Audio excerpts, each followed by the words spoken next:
Hi, everyone. Welcome to the third day. We have an amazing session for you today with Holly from Nourishing Company Co. And so she is going to be showing you guys how to make our littles more independent in the kitchen. I can't wait to hear more. Thank you so much for coming, Holly. Thank you so much for having me. I'm so excited to be here. It's my favorite thing to talk about is kids and food. So I'll give you a little background on myself, and then I'll just tell you what we're briefly going to touch on today. I'm first of all a mother of three. I have an 18-year-old, a 16-year-old, and a 10-year-old at home. And I'm a former Montessori teacher, so I guess once a teacher, always a teacher. But I started doing after school programs for the kids at the school that I was working for. I would run cooking and baking programs after school, and that was sort of like my fun passion project. But of course, when COVID came and hit, the classes got shut down.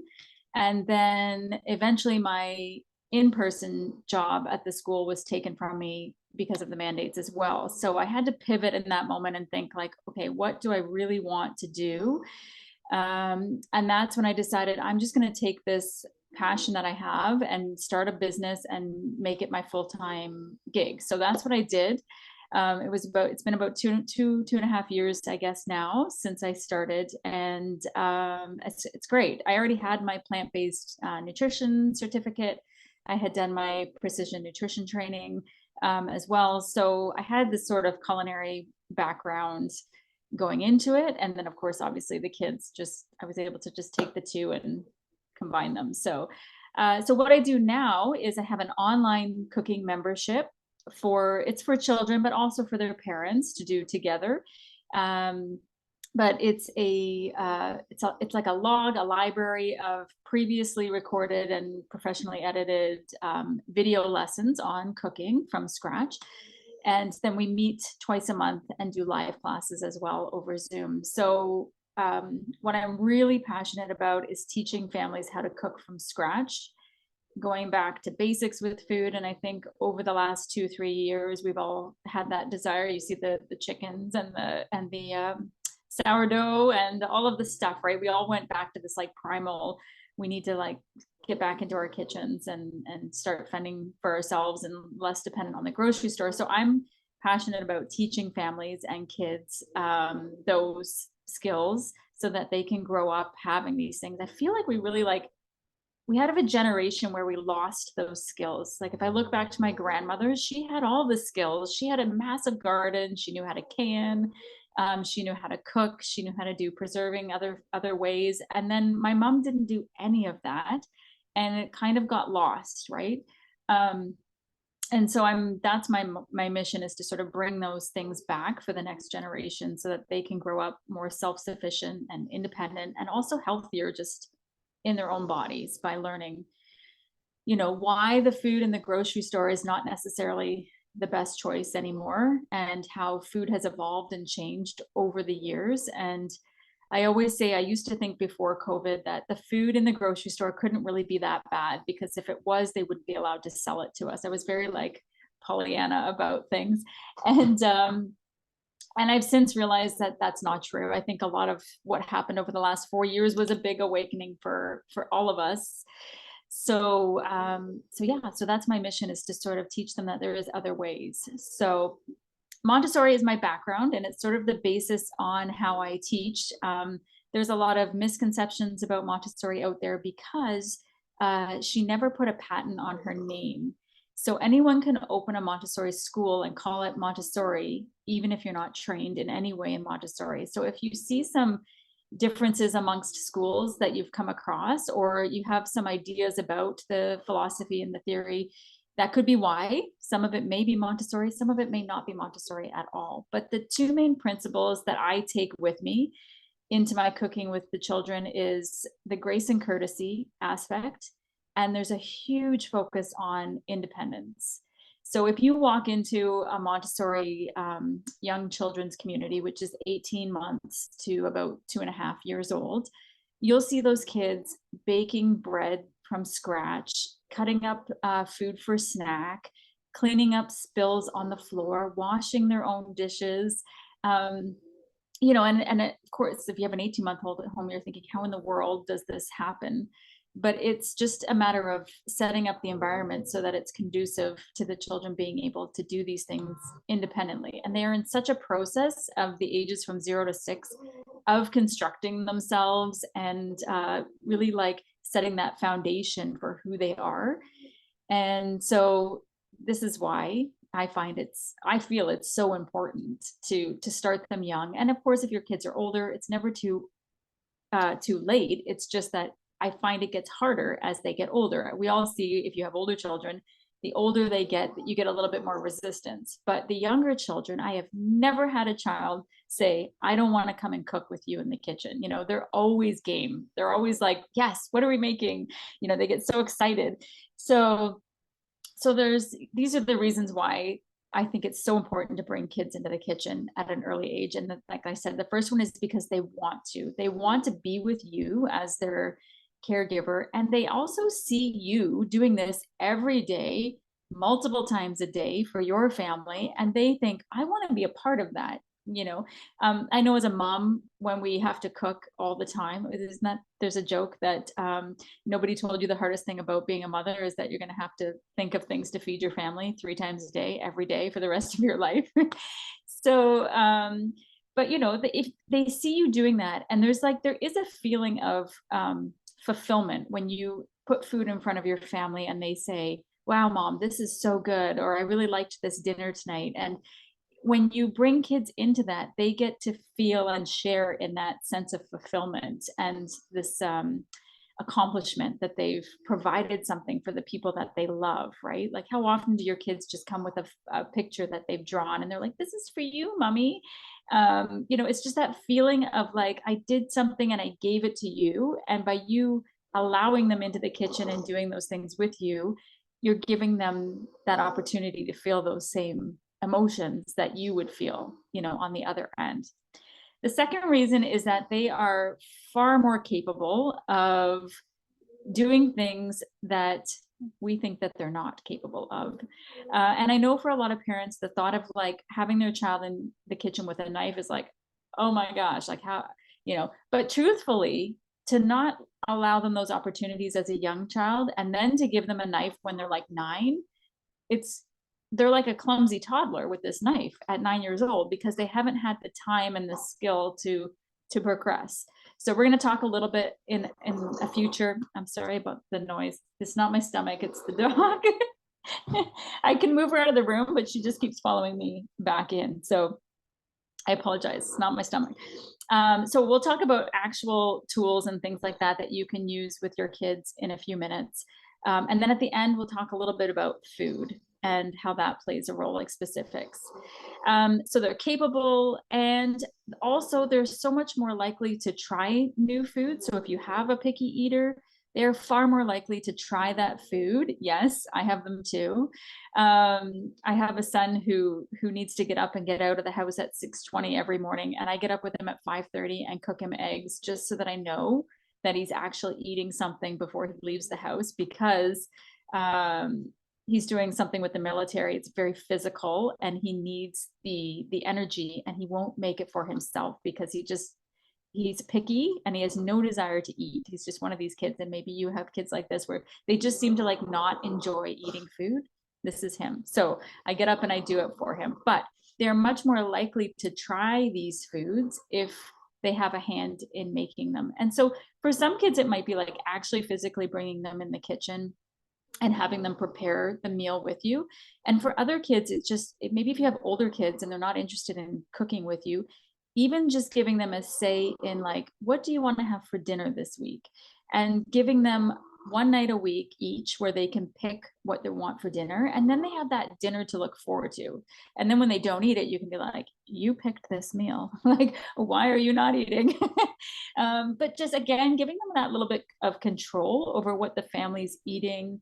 I know when I was growing up, we were a very meat and potatoes family, and my mom would put the food down on the plate and I was like, oh, like I just had no desire to eat this food, right? But if she would have said, "What do you want?" and then I got to plan the menu, I would have been like, "Yeah, it's my night. I know we're having, schnitzel, or we're having pad thai, or whatever it was that I would have liked as a child." So yeah, they're much more likely to engage and to try those things. And again, like, kids need to try things on average, I would say 8 to 10 times before they decide that they actually like something. So if your child says, "Oh, I don't like that," like, or they take a bite and they say, "I don't like it," what I like to say to them is, "Yep, you might not like it right now, but maybe on another day you will." So giving them the subliminal message that, you will try it again down the road, and then one day you might actually like it. I tell my kids all the time, there were things I didn't like as a child. I hated cucumbers and yogurt, and like, I eat almost everything as an adult. There's a few things I still don't like. So I do honor that with my kids, that maybe there are things that they just will never like, but at the same time, remember that it takes them a long time, and their taste buds are far more sensitive as children than ours are as adults. Ours are like dumbed down a bit.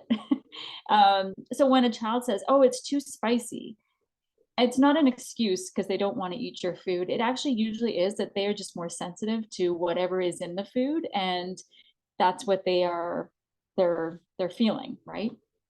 So they are like little sponges at this age. Anybody who's had young children, they know that those young, I mean, we go from like birth to walking and talking within a year, 18 months. So you think about the development that nobody teaches them those things. They absorb it from being in their environment. And this is another key element of Montessori philosophy, is that children between the ages of 0 and 6, they absorb things within their environment effortlessly. So the more things that you can expose them to, like language, you think of a child who learns 2 or 3 languages at home versus us as adults trying to learn a second language. Now it's very hard. Like, it feels difficult. It takes a lot of effort. But when you expose them to those things as young children, they're far more likely to absorb and just have it become part of their natural being. So I think too, with the nervousness of allowing children to use things like knives and use the stove, we're also worried that our children are going to get cut or they're going to get burned. And like I say to the kids in my cooking all the time, even I as an adult still get cut, still get burned by things, it happens.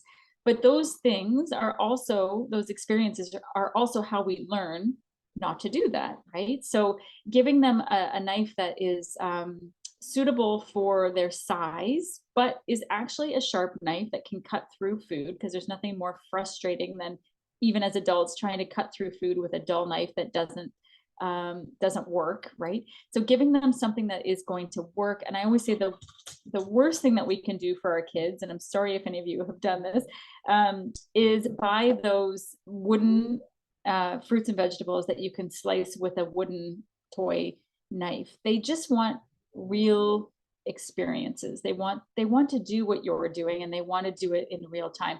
And so this is where I was getting with, if you look at other cultures, like you see videos on TikTok and Instagram of children in Africa or in Asia, and they're like squatting over a little fire. And someone just sent me one yesterday. It was a little boy cooking an egg for himself on a little burner. And it was a tiny little pan, like just big enough to crack one egg in. And he was probably 3 years old. Like I might have been even 2. It was unbelievable.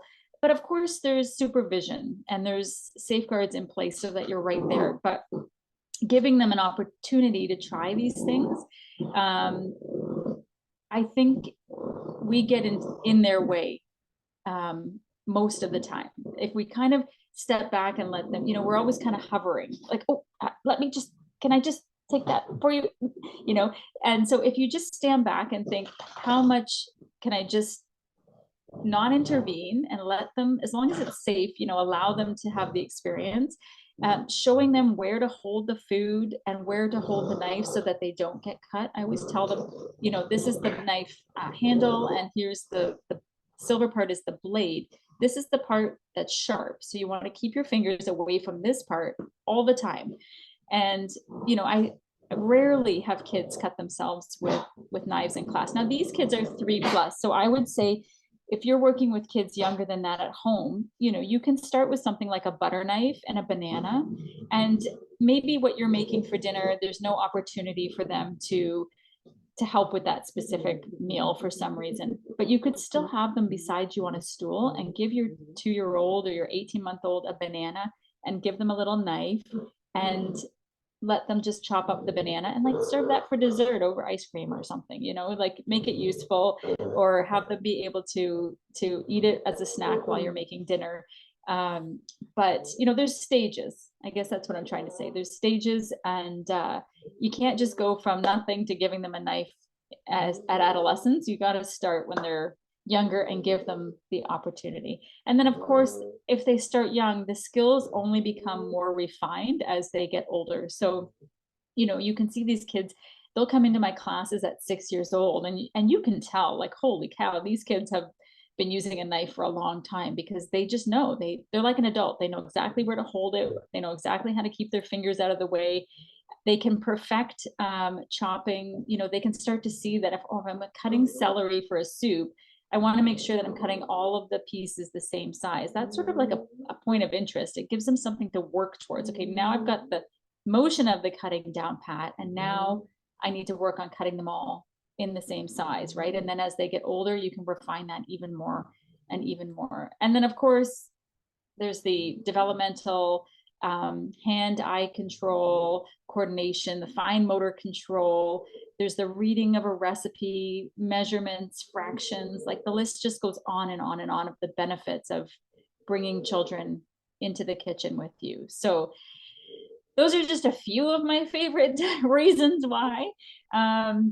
Maybe we can talk a little bit about setting up your kitchen for your student or your students, your children, teacher students. In Montessori, we talk a lot about setting up the environment for success for the children. So how that could look like in your home kitchen, or if you have a classroom, you could set up a little mini kitchen area where you have child-sized tools. And I can't stress this so much. I'm a pretty small person. I'm only 5 feet. So oftentimes like tools and things they feel too big for me, because essentially I'm like a giant child. Like I give the example when we go up north and we have to chop wood for the fire, like these giant axes, it's so cumbersome, it's heavy, it's difficult for me to chop. My husband will go out there and it's like, it's like no problem. And it's partially strength. It's partially that the tool just doesn't feel right in my hands. But if I had one that was more like suited to my body weight and size, it would make the job and the task so much easier, and I would probably chop wood all day long. So it's the same in the kitchen. So giving them things like child size knives and peelers. IKEA has the perfect set for kids. I don't know if I'm allowed to say that. Obviously, I don't make any money from IKEA, but they do. They sell, it's $8 Canadian. It's like super cheap. You get two, like a knife and a peeler in a package. It's a little black handled knife, the best thing ever. So a child-sized knives and peelers. You can get little spatulas. I've seen them on Amazon where they have a smaller handle. So they just make it easier for the kids, because you're holding a spatula that's meant for an adult. It's got this giant handle that kind of like rests up here. And like, we don't think of these things as adults until you go to use something that doesn't feel good. And then you're like, oh yeah, okay, this is how my child must feel when they get into the kitchen. You've probably seen on the internet, they have these things called a learning tower or a learning stool. This is fabulous. And you can buy the brand name ones, but you can also find them. You can do an IKEA hack with some of their stools. If you just Google IKEA hack learning tower, and you can see how you could just cheaply make one on your own. But essentially what it is, it's a wooden platform that comes up, and it's the height of your counter, so that the child can stand at the counter with you at the proper height for cutting, and and just be right there with you, but in a safe way. Because obviously on a chair, they take a one step sideways or one step back, and they're off the chair, which happens sometimes. But these are great because they can just be a little bit contained in this learning tower, and then they're right there with you. So I love those. Small cutting mats, again, you can buy like the normal size ones for adults that come sort of longer rectangle. And what I do is just cut them up the center with kitchen shears, because they're just those flimsy sort of plastic cutting mats. And then that gives them like a child size workspace to work on. And then they know that like, this is my tool, you know, it's, they have their own things and they get really excited about it.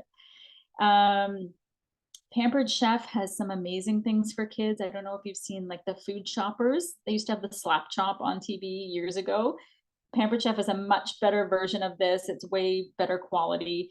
I think they're about $50, but you put the food underneath and then you slap the top and the food underneath gets nice and chopped. So this is perfect for children because there is no way that they can cut themselves because the blades are all contained underneath. And also it's really fun because you can say, you know, you can get out your aggression. If you think of like, who are you angry at school today? You know, they can just take out their aggression on the food chopper and not on their little brother. So they also have some great measuring cups and measuring spoons that I love because they are just clear plastic. They're all the same, obviously not the same size, but the same shape, and they're clear so they can see what's in them. That really gives them the element of like seeing that a cup is much bigger than say a quarter cup. When they put them side by side, they're exactly the same, except for the size. So that kind of helps their mind differentiate and start to see the differences between measurements, which I love as well, as opposed to having like the measuring cups that are all different colors. You know, then they're like, oh, you know, red is a cup, except that when they go to grandma's house, maybe grandmas aren't color coded. So then they have to figure out now what is a cup because grandmas aren't red. So this is just like a subliminal, subconscious way of them starting to see the difference between measurements, which is great. And then the other two things that I love for kids is having a cupboard or a drawer in the kitchen where all of their tools are accessible to themselves. So when they want to help out, they know they can just go to their drawer. They have their own little space for their peeler, their cutting mat, their measuring tools, their spatulas, their apron, whatever. It just makes them feel part of the kitchen. And you can do the same thing for their cutlery, plates, glasses. I would highly suggest investing in like smaller, investing. You could just take the side plates from your dinnerware, your dinner collection, and just give your child a few of those to put in their drawer, which is what we do. And instead of like tall glasses, just give them a few small juice glasses to put in their drawer, and then some children's like cutlery. And again, like if you can use real plates, real glasses, it just also shows them that they're being trusted, that they're part of the family, that, you know, and you might get one that breaks and then they realize, oh, I have to be very careful with this. I'm not going to take this for granted, sort of thing. Whereas plastic, you can throw it and nothing's going to happen, right? So using real materials that they learn that they have to take care of things, and you'll be just so amazed. Like I said, the toddlers in these classrooms are able to use real glasses, real plates, and they take care of them because they understand that they're being trusted with this, and that if something breaks, it happens and we move on. You know, we clean it up and we move on. But you know, they do, there's very few things that break once they start to learn, like, oh, okay, this is, you know.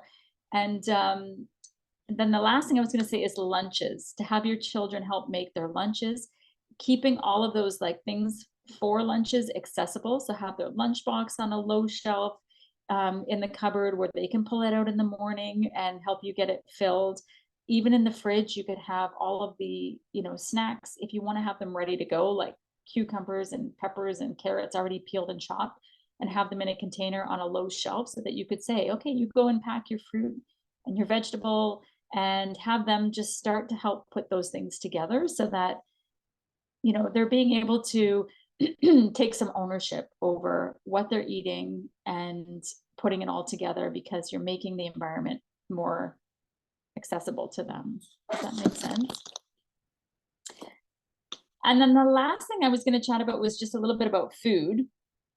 And because that's where sort of where my passion lays, is teaching families how to get out of the rut of using processed foods, by educating them on what is actually in our foods nowadays, and creating recipes and teaching the next generation how we can make things from scratch and have it cost less and taste better, and things like that. So I was shocked. Actually, I had a friend whose daughter was going into the hospital a few weeks ago for a procedure. And as we were waiting for her to come out of the procedure, she took us up to a waiting room that was meant for families who of inpatients, and a place where they could sit and they could relax, but they could also like cook a meal. There was a little kitchen there, and there was also food available. So if they didn't have food to cook, they could just eat what was ever there. What shocked me was this was a children's hospital, and on the wall in this room, in this kitchen, they had food dispensers, and they were all filled with a different sugar cereal. It was like Fruit Loops, Lucky Charms, Cheerios, and then I look on the counter and it was store-bought mini cupcakes and cookies. They were for St. Patrick's Day. So they had the green icing and all of these things. And I was just like, I was just, I guess, flabbergasted that here's an environment where we're supposed to be healing children, and the food that was being offered for free was just so terrible. Like it was mind-blowing to me. And I think that really spurred this feeling in me, like we need to do better, and you can only do better when you know better. And so that started this sort of passion of educating parents what's in the food that we're actually buying, and inspiring them to get back into the kitchen and start cooking things at home from scratch, and knowing that it doesn't have to be elaborate or difficult. And so one of the examples that I gave in one of my classes was, if you go to the grocery store and you look at flour tortillas for, say, taco night, Taco Tuesday, everybody likes that day in my house. If you flip over that bag of tortillas the next time you're in the grocery store, if you have one in your home, it has probably about 20 ingredients on the label, and probably at least half of them I can't pronounce. And really, like, you can make tortillas at home and it's like a 3 or 4 ingredient thing. It's like flour, water, salt, it's very basic. But all of these other things have been added for flavor, for shelf life, preservatives to keep things on the shelf longer, obviously. But as we're learning, these things are also, disrupting things in our bodies. They're disrupting your endocrine system and disrupting, like we're seeing things with children with behaviors and things like that, and we can't figure out where is all this coming from, or why is there such an uprise in all of these certain children sensitivities, allergies, behaviorals, all of these things, but we're not looking at what they're actually consuming in their food. So that is something that I'm very passionate about, and working with families on education on that. And I can give you one example before we go, and I'll open it up if you guys have any questions. But my daughter, when she was about 2 or 3 years old, I think she had I can't remember if it was an ear infection or if she had strep, but I went to the doctor, we got her antibiotics, we came home, we started the antibiotics, and she started to change. And it wasn't like the first day, but it was probably like 3 or 4 days into this antibiotic. She was off the wall. Like I can't even explain it. She was almost like crawling out of her skin, like behaviorally. And it was so out of character for her and so emotional. And I finally said to the, oh no, she said to me first, "It's not me, mommy." In one of her like fits of rage, she said, "It's not me, mommy, it's the medicine." And I was like, that's a really odd thing to say at 3 years old or 2 years old. And I called the pharmacist and I asked him, like, could it be the red dye in the medicine? Because I don't know if it was bubblegum flavor or strawberry. And he said, yeah, it totally could be from that. And I was like, oh, well, why are we putting that in, into the medicine to make it more palatable, right? So anyway, he switched it out for banana, which also had dye in it, but at least it wasn't the red dye. It was better. But I think what was happening was it was the buildup of the dye in her system over the course of 14 days that was causing her to go a little bit bananas behaviorally. And then, of course, like we took her off and she was back to normal. She was also not, she wasn't feeling well at the same time, which didn't help. But when you start to research that, you'll see other families say the same thing. Totally. My child was a demon when they had this, specific red dye. And, all of these things that are not necessary for us to eat, but we're just doing it because we're making things more appealing for children specifically to eat, right? And yeah, and then the other thing is I can't remember the name of it specifically, but the additive that they add to foods like chips and oh, it's in everything really, but it actually triggers something in our body that makes us crave more. And it's the reason why when you go to eat a chip or a handful of chips, you can't just eat one handful. You'll go back again and have another handful and another handful. I don't know if you guys have experienced this, but I certainly have. Yeah, MSG, and there's another one too, and it's done that way on purpose so that you crave that food again and again, and then you'll go and buy more of it. And they're really specifically targeting children's food with these things, right? So anyhow, we could go on and on and on about food, but that's why I'm so passionate about it. But I'll open it up if you guys have any questions about how you could change things in your house or how anything I didn't cover that you had questions on. Let me know. Does anyone have any questions? I'll just look at the chat. Just make sure I didn't miss anything. I know I have a comment about what you do is so valuable. And I don't have the passion you do for cooking, but I understand its value, and I've worked with very challenging children at risk, teenagers, and sometimes they don't want to talk to you, and there's all this emotion, and next thing you know, you just kind of say, hey, I'm gonna go make something and join me when you're ready, and it becomes this like therapeutic experience. Or you have this child, my oldest is on the spectrum, and I'm trying to get him engaged, and he wasn't paying attention, and I was like, oh, but I kept trying. And then one day I walked into the kitchen and he was trying to make his own omelet.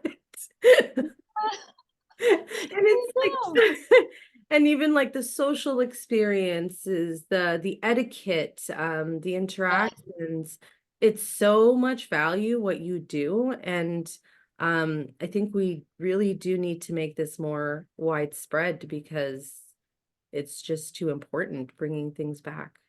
Yeah, even just something simple like you just triggered a thought in me with family mealtime. Like my family, we sit down every night and have dinner together.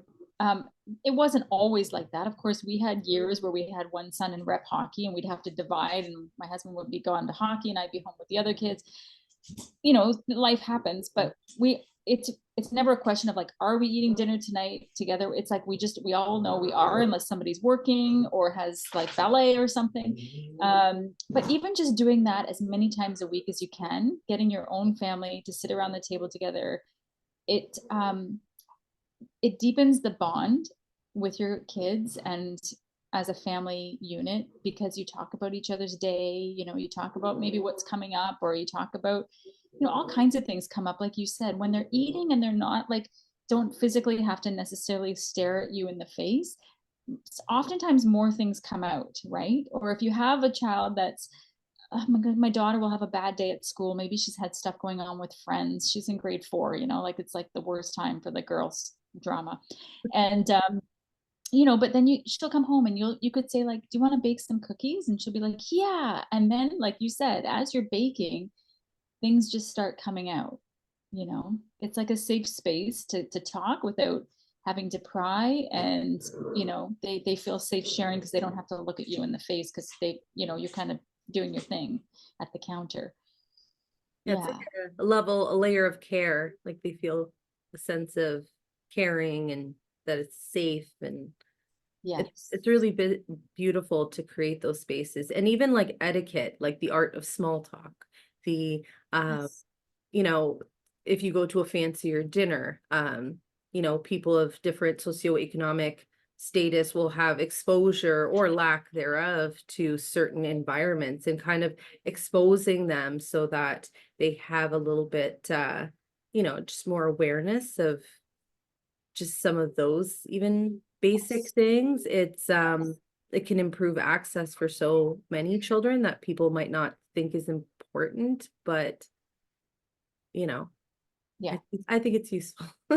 It is. There's just so many layers and so many elements of cooking, eating, preparing, caring for other people. Like there are so many layers. It can go so deep with, like you said, with all of the, even teaching the social skills of actually sitting at a table and like putting your napkin on your lap, and passing things to other people at the table, and how do you ask for food if it's on the, my mom used to always say, if your butt needs to leave the chair, you need to ask for it to be passed. And I still remember that from sitting at family dinners. I really think you guys are on to something like a huge revolution in food. Knowing Cheryl as a homesteader, knowing what she does, and just a lot of people are embracing that, like from farm to table is taking on whole eating, and I'm digging it. Mhm. Oh, Oh, you're did muted, you Cheryl. want? Trying to unmute. Can you hear me? Yes. Oh, that was so wonderful. I really, that really resonated with me. I was very inspired. That is really, really cool how you've put everything together and such a broken down way with you've kind of covered everything there. Oh, And thank you. yeah, that was really great. My question is, how do you actually, so your program specifically that you run, I'm assuming you're not just doing this in your own house, maybe you are, but how is your program evolving and starting, and how long have you been kind of Doing running the program? Yeah. Yeah, I started with in-person classes. So when I have a small in-person group that I still do twice a week. So that is like 6 kids around a little island in a kitchen that I rent in town here in my own town. And then we alternate between cooking and baking. So each week it's something different because the kids would love to bake every week. I'm also getting really passionate about starting to choose recipes that don't have any added sugar. So teaching them how to cook with maple syrup or honey, or just like more wholesome recipes. And the reason why, well, I know it's not good for you, but I also see a change in the kids. Like when I pull out the sugar to add it to a recipe, they go wild. Like can we taste that? Can we, and they're sticking their fingers in it. And I'm like, it's actually astonishing the effect that it has on them if you pay attention. Anyhow, so I do that in person with them, and we kind of build on, like, we'll start with things like, and the same with my online school. It's broken down into 3 groups. So we start with like mini micro chefs, where they're doing things like energy balls, or like a chocolate mousse where they don't need to have any heat to make it. They can just blend all the ingredients together and chill it. Or I can't remember what else I have in there. I have a taco recipe in there that has no cooking. It's all done with walnuts, sun-dried tomatoes, and it's done in the food processor. Things like that, where it's very simple, easy to follow, no heat. So a lot of success for like little ones like this. And then once they've mastered that, they can move on to the next section of recipes that might require a little bit of chopping or a little bit of heat to cook with. So they're getting introduced to these new elements of cooking. And then the last section, the master chefs, is like cooking a full meal. So they're doing like butter chicken with homemade naan bread, or pad thai, or roasted tomato soup with Caesar salad, or they can like pick recipes and put them together to complete meals. And so they can do those on their own, and the computer system keeps track of which ones they've done, so they can see how much they've completed. And then I send them little things in the mail. We also do little challenges once a month where I'll send them things in the mail. And then we just get together online over Zoom twice a month, where I'll send them the recipe about a week ahead of time, and they gather their ingredients, and then we just cook together over Zoom and go through, creating something together. So I try to make that seasonal. So this last week we did something for Easter, because that was our last class before Easter. Things like that. So you've really combined technology along with, which is pretty fascinating because that's difficult. So I can appreciate that. Yes. Because, that's complicated. Of course, Jeanette, you're the pro at that. But for me, that's so overwhelming. Like I can cook a meal, but I can't seem to figure out. So that's really cool that you've opened up that opportunity for online. And I think I have a few girls that would love to sign up for that. Oh, yeah. And the interesting thing is, it's one price no matter how many children you have in the household. So it's great because you might have like a child that's into it 1 month, and then the next month that child's not, but the other one still wants to continue. Like it's all just one price for the whole family. And the same if like someone has a homeschooling environment where they want to just log on and start creating some of the food. Well, the kids could do it all together at their homeschooling or their pod school.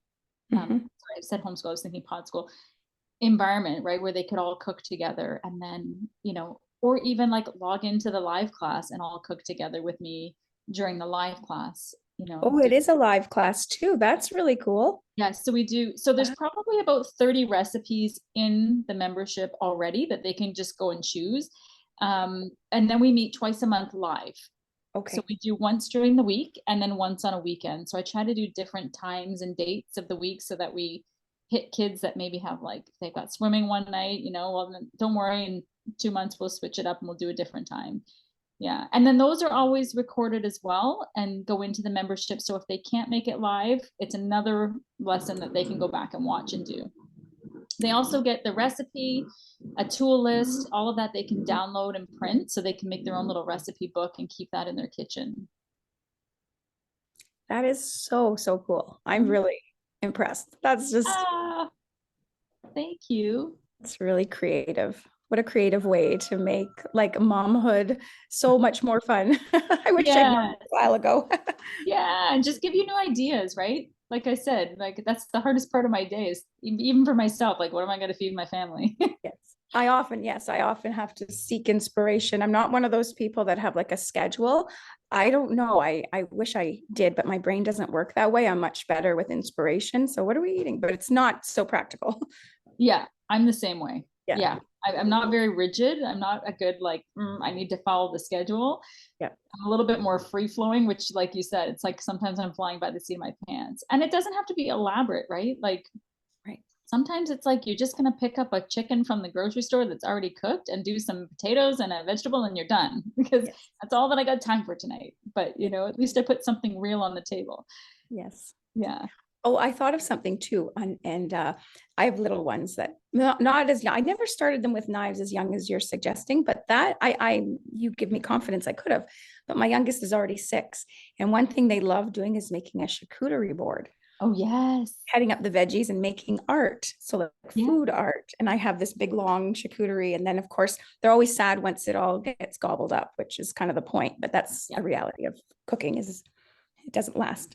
Yeah, tell them to take a picture before, and then it can be Great like, idea. hey. Yeah, but the charcuterie board, and you know what my daughter loves to do now? She'll do a dessert charcuterie board. So if we have guests come over, she'll say, can I put together something for dessert? And it's like fruit, maybe some nuts, maybe some cookies. Like she loves it. Yeah, because you can do all kinds of different charcuterie boards, right? But that is such a great idea for kids. You just gave me inspiration actually to do a little video on that for the kids. Oh yeah, my guys love charcuterie. It's so fun. And it's great for kids because they can pick whatever they like to eat, right? It's like they don't have to eat what you're putting in front of them because they get a choice. Yeah, you just inspired me too. Oh, good. Yeah, we'll have to chat later. Oh, definitely. Yes, definitely. Maybe a guest facilitator workshop. Oh, yeah, for my mom's and Tots farm school, I love doing like I do the cheese making with the kids, but to incorporate something more, oh, I'd love that. Yeah, for sure. That would be awesome. Be wonderful. Yeah, I think you guys just bring so much value to each other. It would be very cool to see. And please Cheryl's share living it the on life. social media. Yeah. Cheryl's living the life like I would like to live. Like I have this yearning to live on a farm and to like have a farmstead and everything. So like I get to live vicariously through you right now. Sure. Okay. Yeah. She's first generation though. So Yeah, it's Yes. amazing. yeah, so it's all you have to do is try, and they are doing it with finesse and pizzazz. Yeah, I And you can't know wait. what? Our inspiration really was very food related to like in our move 13 years ago. It was very related to food. It was actually all about food because we wanted milk. And so, you know, in the health and then growing our own food. I'd never gardened before. So Wow. having a big family though, you start to realize you've got to kind of figure this out, right? And save money and cook from scratch. So I was almost forced into it, but that's sometimes the better option. And where did you move from? Strathroy, which is a Yeah. town. Yeah, yeah, I know Strathroy. that's where we were. So we were just kind of living there, house jumping and building and doing all kinds of busy stuff, but that's not where we wanted to be. So when we came here, it was the dream became a reality, but it is a lot of work, but I mean, we share the load. And Yeah. Oh, we have to do an Instagram live for sure. I Yeah. would love to hear this full story. And yeah, this is great. Absolutely. Oh, Rasha. Hi, Rasha. Hi, good morning, everyone. Good morning. And thank you so much. I'm sorry I joined a bit late. I was in my I'm at work, so I had to like sneak in a meeting room to see you guys and hear more about what are you talking about, Holly. And I know I missed on a bit of things. So I just want to thank you so much for everything that you do. Ever since I got to know your page, I've been hooked on all your recipes. As a mom of three, I always have like most of our time we spend it in the kitchen. And if not in the kitchen, we're either doing laundry or at work. So I feel like most of our time is in the kitchen. I'm in love with baking and cooking, and my kids have this passion as well. So my question to you is sometimes I have like also their friends over, and I tend to like make one big baking a play date where we put a lot of flour, we put everything, all the ingredients on the dining table, and everyone bakes something. But with kids, like with your kids, it's easy. But with having other kids, so my question to you is, what equipments would you use? Like, I teach my kids using my own utensils, the regular ones, the metal ones. But when we're having other kids over, do you think that's safe? That's one. And other things about what strategies do you usually use to teach them food safety and hygiene practices in the kitchen? Oh, yeah, those are good questions. Do I think it's safe if they're using your tools? Is that what you mean? Yep, I mean the regular kitchen utensils. I don't use anything kid specific. Like I can use Yeah. metal stuff. Yeah, Right? I think that's fine. I think as a parent, if you have your child going to someone else's house and they're like, we're gonna like, if they're gonna do baking or they're gonna, that there's always risks with that. So I think most parents would be fine with that. And then food safety and hygiene, that's a big one because I work with a lot of little kids. So all of my recipes, even though I'm not vegetarian, all of my recipes are vegetarian. And then I'll talk to them about protein and how you can add certain things in, or sometimes we're cooking with something that is high in protein, even though there's no meat in it. But I just do that because I don't want any cross contamination. They are putting their hands in everything. I have one class who want to try everything. They want to taste every ingredient. And even with eggs, I've had a lot of children with egg allergies. So oftentimes we'll just use a flax egg. So it's just a tablespoon of flaxseed ground With up water. with 3 tablespoons of water. And I do that because that way they can try the batter. They don't have to worry about, salmonella from a raw egg. We don't have to worry about egg allergies. For the older kids, I'll let them, because I know that they're going to use the eggs and then wash their hands. And, I also know they're not going to stick their hands in it and eat it. And then, yeah, it's just, the rest of it is just verbal and it's just repetitive, so every time they come to class, it's like, everybody needs to go wash their hands. Even in my online classes, I always say, this is what we're going to make. And then I say, if you guys are ready, let's go wash our hands. And we pause the video, they go wash their hands and they come back. And then I say, okay, so you've washed your hands. And you know, just to tell, and I have kids in my in-person class that are like, no, I don't want to. I'm like, oh no, you have to. We're rolling energy balls and we're going to be eating them raw. So yeah, you're going to wash your hands. And so then we explain why, you know, because then everything that's on your hands goes into the food, then people eat that food. And if there's, you know, germs or bacteria, we could make people sick. So we always want to make sure we have clean hands, just like we wouldn't cook with a dirty spoon. We're going to cook with clean hands. That's the biggest one. And then after that, it's just cleaning up after themselves. But again, because we're not using any meat in my classes, I don't have to worry about teaching them about, you know, cross-contamination and all of those That's things. true. Yeah, I leave those for the parents to do at home when they have a small group of their own children. Yeah, you said it. I guess I'll go for the egg replacement because the egg is my only issue because, you know, Yeah. everyone wants to crack an egg and this is the fun part of baking. Yeah, But it is. yeah, it But you gets can also, messy.